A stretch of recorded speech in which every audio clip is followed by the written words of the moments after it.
The discovery began with something so small, almost invisible, that no one outside a tiny circle of analysts even knew it existed. High above the Pacific, a U.S. Air Force aircraft flew one of its routine sampling missions, the kind carried out quietly and almost ceremonially by crews who rarely expected anything unusual. Its filters collected particles drifting through the jet stream, microscopic fragments of the atmosphere carried thousands of miles across the world. Most flights produced nothing notable, but this time the readings flashed in a pattern no one expected. The crew thought the instruments were malfunctioning. The radiation spikes were too distinct, too structured, too deliberate to be natural. They recalibrated. The numbers held steady. When the samples reached laboratories in America, analysts stared at them in disbelief.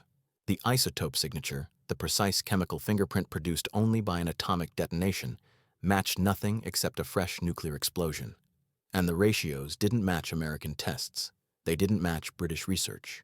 The only possible source was the one nation U.S. intelligence believed was still years away from such a milestone: the Soviet Union. The discovery hit Washington like a silent thunderclap. For 4 years, the United States had lived with the belief that it alone held the most powerful instrument ever created.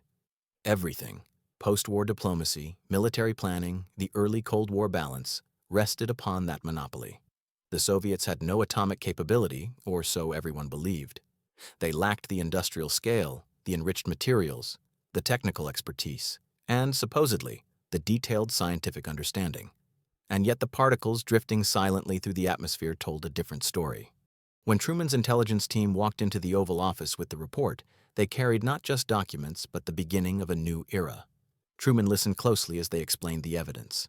He asked for every detail: where the aircraft had flown, how the filters worked, what isotopes had been found, how the analysts cross-checked their results, and how certain they were that this was indeed a Soviet device. The more the experts explained, the clearer the conclusion became. The Soviets had detonated an atomic bomb, likely on August 29, 1949, at a remote site in Kazakhstan. Truman did not speak at first. He stared at the papers in front of him with a steady, almost unblinking focus. He had expected the Soviets to develop the weapon eventually, but every expert had assured him it would not be so soon. Now, that assumption had collapsed in a single afternoon. The United States was no longer the world's only nuclear power. The Cold War had moved on to a sharper, far riskier edge. He asked the intelligence leadership how the Soviets had accelerated so quickly. Espionage was an obvious suspicion. There had been whispers for years that information from the Manhattan Project had slipped into Soviet hands through hidden channels. But whether it was spying, rapid industrial effort, scientific brilliance, or a combination of all three, Truman understood one thing clearly: America's strategic comfort was gone. Before continuing the conversation, he dismissed the room briefly, choosing to sit alone with the implications. The consequences spiraled instantly in his mind. American cities were no longer beyond reach. Military superiority was no longer guaranteed. Diplomacy would no longer be shaped by a one-sided advantage. Two superpowers now held the capacity for devastation on a level the world had never seen. When the officials returned, Truman drilled them with more questions. Who else knew? Could the Soviets have more devices? How much plutonium did they possess? Were they capable of producing additional cores? How soon could they build an arsenal? The answers were cautious but troubling. If the Soviets had successfully detonated one device, then they possessed the scientific and industrial foundation to build others. It was only a matter of time. If you're enjoying this story, hit like and subscribe. It genuinely helps. Truman's next dilemma was how to announce the news. Stalin had not said a word about the test. The Soviet press remained silent. No triumphant radio broadcasts, no parades, no proclamations. Nothing. It was as if they were waiting for the United States to reveal whether it had detected the event. If Washington remained silent, the Soviets held a psychological advantage. If Washington announced it, the world would panic, and Stalin would listen carefully to every word. Truman decided on transparency. On September 23, 1949, standing before a world still adjusting to post-war realities, he revealed that the Soviet Union had detonated an atomic device. He gave no scientific details, no intelligence explanations, only the confirmation itself. And with that single statement, the Cold War moved into a new phase.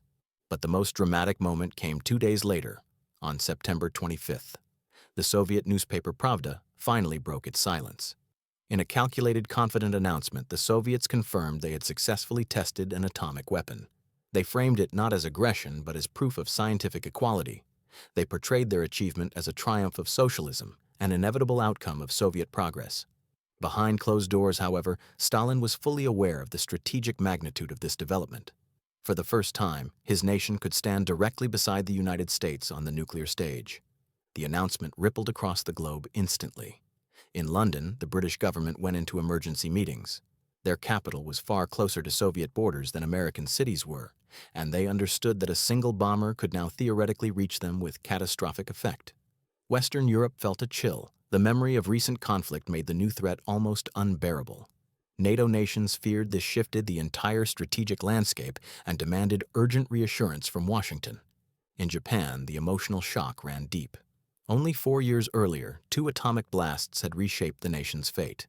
Many citizens reacted to the Soviet confirmation with a mixture of fear, sorrow, and resignation that the age of nuclear weapons was expanding beyond American control. The idea that another nation now possessed such force reopened psychological wounds that had barely begun to heal. American newspapers exploded with headlines. Some accused the Truman administration of being too slow to anticipate Soviet advances. Others blamed scientists who had once worked with idealistic openness. Editorial boards debated whether this meant containment had failed or whether it simply proved that the Cold War would be longer and far more dangerous than anyone wished to admit. Across the United States, ordinary citizens listened to radio commentary analyzing what this meant for the future. Many feared that their cities could eventually become targets. Survival pamphlets circulated in some communities. Civil defense planners, once peripheral figures, became central voices in national discussions. Allies turned to America immediately, looking for reassurance that the United States would remain committed to their defense. Truman understood the symbolism required. America could not appear shaken.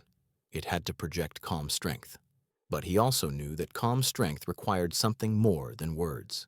Even with only a single Soviet detonation confirmed, the psychological balance of global power had shifted.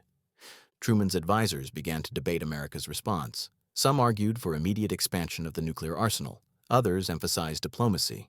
A few suggested quiet negotiations with the Soviets to limit further development, though few believed Stalin would agree to any meaningful constraints. The discussions were intense, emotional, and often divided. But they all shared one common understanding. The world had entered a period where miscalculation could carry consequences beyond imagination. Truman did allow one strategic adjustment, but only one. He approved the acceleration of the hydrogen bomb research project. The discussion was short compared to the sprawling arguments that would follow later. He did not dwell publicly on morality or theoretical geopolitics. His reasoning was blunt. If the Soviets had reached parity with the existing atomic devices, then the United States could not afford to fall behind on the next generation. The decision did not dominate Truman's mind the way the initial Soviet breakthrough had, but he understood that nuclear deterrence now depended on staying one step ahead. As weeks passed, intelligence analysts produced report after report estimating the Soviet Union's production capacity.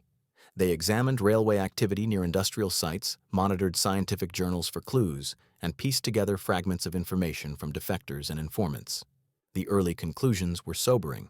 The Soviets had built a significant portion of their nuclear infrastructure without detection. They had operated with discipline, secrecy, and a scientific workforce more capable than Western experts had assumed. No one could say how soon they would produce a second device, but no one doubted that they would. Inside Moscow, Stalin managed the narrative with care. Publicly, he presented the Soviet bomb as a symbol of stability, something that would ensure peace by preventing America from using its advantage for political pressure. Privately, he recognized the enormous leverage this new capability granted him.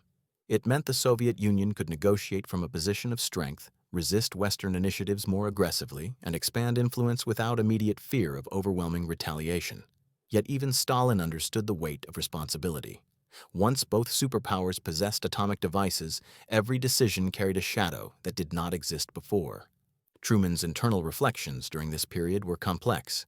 He had lived through global conflict, witnessed the devastating finale in the Pacific, and guided America through the fragile early years of Reconstruction. But nothing prepared him for the sharpness of this moment. The discovery that America's nuclear monopoly had ended was not merely a technical or military revelation. It was a psychological blow to a nation that had believed it held a decisive advantage in shaping the post-war world. Yet Truman also recognized a deeper truth. The United States still possessed stronger industry, larger resources, more advanced laboratories, and the benefit of open scientific collaboration. While the Soviets had achieved parity in capability, they had not yet achieved equivalency in scale. That distinction became one of the quiet pillars of America's strategic reassurance. Even so, the geopolitical rhythm of the Cold War shifted instantly. Diplomats in Europe recalibrated their expectations, leaders in Asia reconsidered alliances, American legislators pressed for expanded defense budgets, and average citizens felt a new heaviness settle over the era, a knowledge that two vast nations now held forces that could reshape continents. Internationally, some hoped the shock might push both superpowers toward negotiation, but that hope faded quickly. Neither nation trusted the other. Stalin's secrecy reinforced suspicion. America's defensive posture reinforced Soviet paranoia. And so the idea of a cooperative agreement slipped from the agenda almost as soon as it emerged. Truman often revisited the moment he first heard the news, the moment the scientific explanation made clear that the world had changed. He remembered the silence in the Oval Office, the gravity in the intelligence officials' faces, the steady weight in his own chest. That memory stayed with him long after the initial panic faded. It became a reminder of how fragile strategic advantages can be, how quickly assumptions can collapse, and how deeply technological breakthroughs can reshape the course of history. By the end of 1949, the world was living in a new reality, a two-power nuclear order defined not by triumph, but by caution and calculation. Every diplomatic message, every troop movement, every political statement carried new meaning. America remained strong, but no longer singular. The Soviet Union was no longer merely a rival. It was a rival with the ultimate instrument of deterrence. Truman understood that leadership in this new world required steadiness, not fear, not bravado, but clarity. And that clarity began with the honesty he had shown when he told the nation the truth, that the Soviets had crossed the nuclear threshold. The announcement had shaken the world, but it had also grounded the United States in reality. It forced the country to adapt, to strengthen alliances, to think deeply about the future, and to recognize that the Cold War would not be a brief contest but a long, twisting struggle shaped by technology, ideology, and caution. And from that moment forward, every major event in the Cold War, from Korea to Berlin to the space race, carried the imprint of that autumn day in 1949 when invisible particles drifting through the Pacific sky revealed that a second superpower had entered the atomic age. If you want more stories like this, just tap like and subscribe, and let me know what moment you want next.